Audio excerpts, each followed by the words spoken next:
কওক। Hello'. Hello'. কওক। মানে দাদা আপুনি অকমান দেচোন দিয়ক কচোন কওক। মানে এই আমাৰ লগত যে যোগালী এটা কাম কৰি আছে না সৰু ল'ৰা, হয়। এই ল'ৰাটো হ'ল আপোনাৰ দুবুৰী বিলাচীপাৰা বুলি কয় না। হয় হয় হয় হয়। ইয়াৰ পৰা মোৰ লগত যোগালী কাম কৰি আছে। হয়। এই ল'ৰাটোক দিছিলে আমাৰ ঠিকাদাৰ আছে না। হয়। এই ঠিকাদাৰে নতুন বিল্ডিঙৰ খুঁটা আছে না। হয় হয় হয়।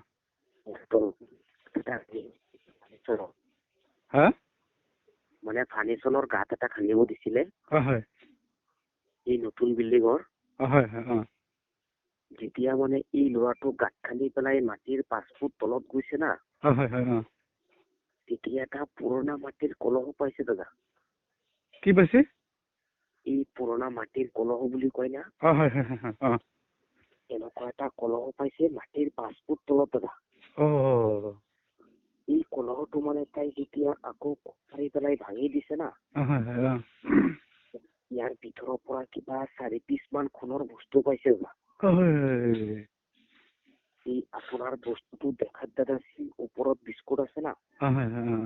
দেখাত বিস্কুটৰ টাইপৰ নিচিনা। এইটো যে সোণৰ এইটো। হয় সোণৰ বস্তু ঠিক 4 পিচ মান পাইছে। আৰু ওপৰত না কিবা লিখা আছে BPS99। BPS99। হয় BPS আৰু 99 বুলি লিখা আছে। এইটো তাৰমানে অৰিজিনেল সোণৰ, তাৰমানে এনে কিবা কালাৰ লাগিছিল নেকি? দাদা মানে মোৰ কথাটো শুনক হে। কওক। পিছত মই বস্তুটো মানে হাতত লৈ আনটাচ কৰিছিলো যে। এটা পিচ ধৰক না দাদা 350 বা 400 গ্ৰাম মান হৈ যাব। এইটো ডাইৰেক্ট সোণৰ এইটো 4 পিচ আছে ন? হয় 4 পিচ ধৰক না 1.5 কেজি মান হৈ যাব লাগে দাদা। এই কথাটো কি বেলেগ কোনোবাই শুনি আছে নেকি দাদা? নাই কোনো নাই। বেলেগ মানুহ থাকিলে মই ফোনটো কাটি দিওঁ দাদা। নাই একদম নাই কোনো নাই। পিছত দাদা আমি এই 4 লিটাৰ পৰা যেনেকুৱা চাউল আছে না। হয়। তেনেকুৱা 4 টুকুৰা কাটিছো সময়ত কাম ক্ষতি কৰি পেলাই। কাটি পেলাই মানে এই যোনটো বজাৰত মানে আমি ৰেচন কৰিব যাওঁ না। হয়। এইটো বজাৰত আমি কিবা খোলাৰী দোকানত এই ল'ৰাটোক লৈ পেলাই খোজকাঢ়ি এতিয়া দেখোন নাই মানে বস্তুটো হয় না নহয় পৰীক্ষা কৰাৰ কাৰণে লৈ গৈছিলো। এতিয়া লিক কৰি দিব কথাটো। নাই দাদা শুনক, মই মানে এই চাউল যেনেকুৱা আছে না। হয়। এনেকুৱাই মই 4 টুকুৰা লৈ গৈছো, 4টাৰ পৰা কাটি। অলপ তাৰমানে কাটি লৈ গৈছে আৰু কি? হয় গৈ পেলাই মই তাৰ লগত কৈছো যে ৰাস্তা দি আহোতে মানি বেগ এটা পাইছিলো, ইয়াৰ ভিতৰত 100 টকা আৰু এইখিনি বস্তু কাগজৰ ভিতৰত পাইছো। তেনেকুৱা কৈছো দাদা, মই সঁচা কথাটো কোৱা নাই। পিছত খোলাৰী দাইটো কি কৰিছে, মোৰ হাতৰ পৰা লৈ না কিবা জুই দি পেলাই গলাইছে দাদা। পিছত কি গলা? এই তাৰ দোকানত যে কিবা পানী থাকে না বটলত দাদা। এইটো পানী দি পৰীক্ষা কৰি কৈ আছে পকা খুন হয়, 24 কেৰেটৰ বস্তু হয়। পিছত মই সুধিছো যে 24 কেৰেট কি হয়? পিছত সি কৈ আছে এইটো একদম অৰিজিনেল পকা খুন হয়। ইয়াৰ ওপৰত নাই আৰু মই কোৱাতে মই গম পাই গৈছো না। নাই তেতিয়া মোক এটা ধমকি মাৰিছে। কি কৈছে? যে তোমালোকে ইয়াত কাম কৰিব আহিছা, এনেকুৱা পকা সোণ ক'ৰ পৰা আনিছা? কিবা চুৰ কৰি আনিছা? তথাপিও মই সঁচা কথাটো কোৱা নাই। মইতো কৈছো সেইকাৰণে তাতে কিয় দিব লাগে, মোক কমচে কম জনাই দিব কথাটো। পিছত দাদা এই টুকুৰাটো সি ৰাখি পেলাই না মোক 4,700 টকা দিছে। 22 কেৰেট সোণৰ দাম 4,000 টকা হয় নেকি? এই চাউলৰ নিচিনা 4 টুকুৰা মান দাদা। 22 কেৰেট সোণৰ দাম আছে বহুত, মোটামুটি 35,000 টকা মানে 22 কেৰেটত। দাদা কওক। মানে আমি গোটেই বস্তুটো লৈ যোৱা নাই, মানে এই টুকুৰা কেইটা 4,700 টকা মোক দিছে। মই লৈ পেলাই মনে ৰুমত আহি গৈছো। এতিয়া লগৰ মিস্ত্ৰী বা ঠিকাদাৰ কোনো মানুহে গম পোৱা নাই দাদা। ল'ৰাটো কাবাক কৈ নেকি আৰু?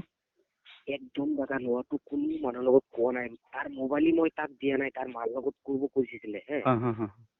মই কৈছো একদম তোমাৰ মাৰ লগত ক'ব নালাগে, মোৰ দাদা আছে ভাল মানুহ, দাদা আহি বস্তুটো লৈ যাব, তুমি কোনো চিন্তা কৰিব নালাগে এতিয়া ভগৱান আছে তাৰ ওচৰত প্ৰাৰ্থনা কৰি আহিব যেতিয়া দাদা মই যেনেকুৱা নিজৰ সৰু ভাইটি ভাবি পেলাই আহিব লগা এতিয়া এই কথাটো যেতিয়া আপোনাৰ বাহিৰে কোনোফালে লিক হ'ব নালাগে নাই নাই নাই নাই নহয় নহয় নহয় দাদা কওক এই ল'ৰাটোক মানে এই দুখীয়া ল'ৰা তাক পাইছে ভগৱানে দিছে না যোনটো ভাগ্য আছে তাক দি পেলাই এই বস্তুটোৰ মূল্য কিমান হৈছে এই কথাটো ক'ব নালাগে তাক নাই নাই নাই নকওঁ নকওঁ নকওঁ নকওঁ যি হ'ব আপোনাৰ আৰু আমাৰ মাজত থাকিব যেতিয়া ভগৱান আছে তাৰ ওচৰত প্ৰাৰ্থনা কৰক দাদা ঠিক আছে দাদা হ'ব দে কওক কওক দাদা আপুনি কালি ৰাতিপুৱা আহিব পাৰিব কালি ৰাতিপুৱা মানে কালি ৰাতিপুৱা ওলাই যাব তেজপুৰ ইউনিভাৰ্চিটি চিনি পাইছে না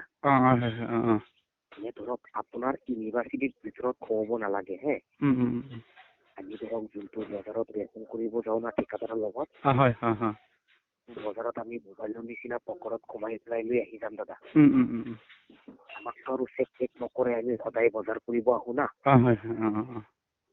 এতিয়া মানে ল'ৰাটোৰ লগত কথাটো পাতিব লাগিব যে সি 4টা বস্তু কিমান হ'লে দিব না তাৰপিছত ফাইনেল কথাটো পাতি পেলাই নহ'লে ইমান দূৰৰ পৰা মোৰ বিশ্বাসৰ ওপৰত আহিব হয়নে তুমি ক'ব মই বস্তুটো নিদিওঁ মোৰ পইচা লাগিব ইমান টকা পিছততো কথাটো ডাঙৰ হৈ যাব না দাদা এনেই দাদা 1.5 কেজি সোণৰ মূল্য কিমান হ'ব দাদা মই হিচাপ কৰি দি আছো ৰ'ব কিমান হ'ব মই হিচাপ কৰি দিম দে কওক দাদা এনেই মানে ল'ৰাটো মোৰ লগত নাই এনেই 1.5 কেজি সোণৰ মূল্য কিমান হ'ব দাদা 1.5 কেজি না হয় 1.5 কেজি মোটামুটি 1 কেজি সোণৰ দাম আছে মোটামুটি 25 মান হ'ব 25 মান হ'ব 25 দাদা কওক আপুনি কওক এই নাম্বাৰটো আপুনি দীপক মিস্ত্ৰী বুলি চেক কৰক হয় এই বস্তু যাতে আপুনি লাগিলে অকলে আহিব নালাগে লগত এজন ভাল মানুহ আহিব যিটো দাদা গম নাপায় বুজি পাইছে না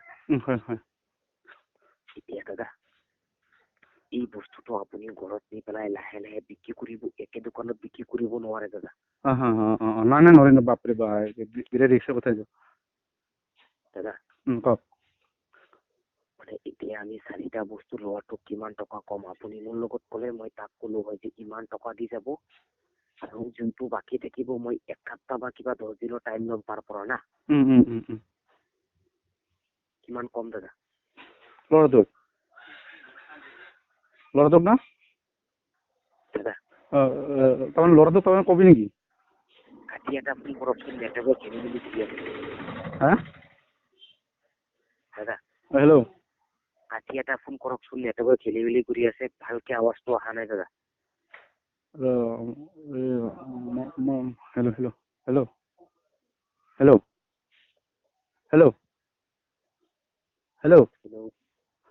হেল্ল' কাটি এটা ফোন কৰক দাদা নেটৱৰ্কে খেলি মেলি কৰি আছে যে মানুহ আহিছে অলপ হেল্ল' হেল্ল' মানুহ আহিছে অলপ পিছত কৰি আছো